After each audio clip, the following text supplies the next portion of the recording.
Dongeng Domba Ajaib.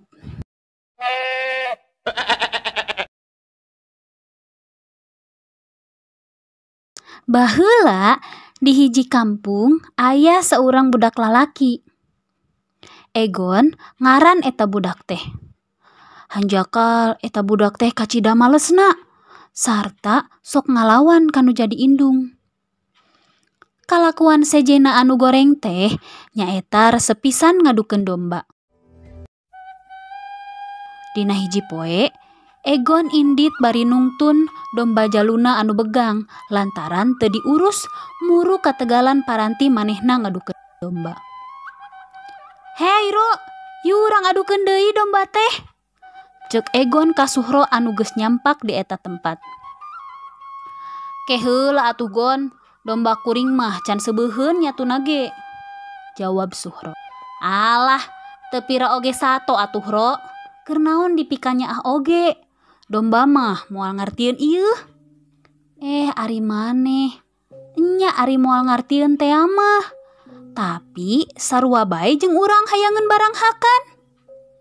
"Bener Ro, soklah geraprung ngadukeun, ngarah rame yeuh," ceuk si Aron ngahatean. Akhirna Suhro eleh deet. Domba manehna anu ceun sebeuh nyatuna teh dipaksa sangkan diadu. Beletak, beletak, sora tanduk diadu mata kelinu kadengena. Suhro, Egon jeung Aron mah teu boga kapaur, sok komo karunya mah.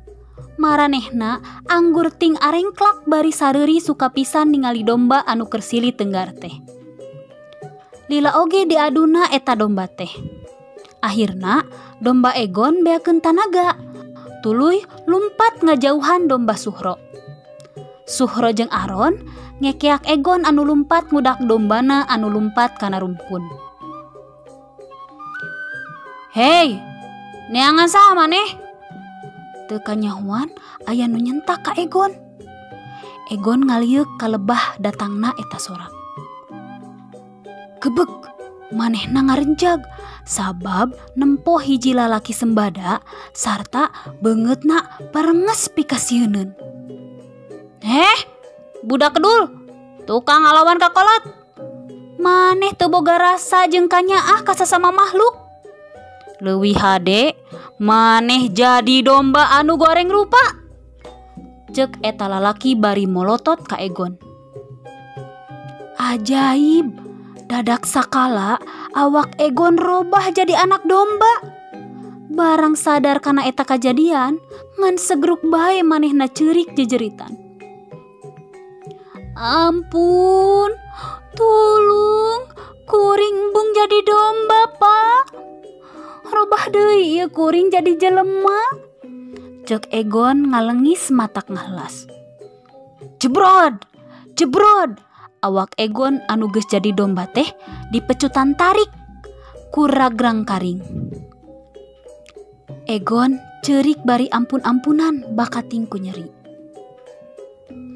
"Pak, ampun Pak, kuring moarek ngalakukeun deui kagorengan. Kuring janji rek jadi budak anu nurut ka kolot sarta moal ngadukeun deui domba." "Heug ari kitu mah. Tapi ingat, lamun jalir janji, maneh bakal robah jadi anak domba saperti ayeuna." Sanggeus kitu, les eta lalaki leungit robah jadi domba Egon anu begang.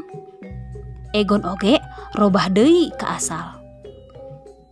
Tah ti harita Egon jadi budak anu soleh, nurut ka indung, tur hade hatena, malah jadi nyaaheun pisan ka sato piaraanana.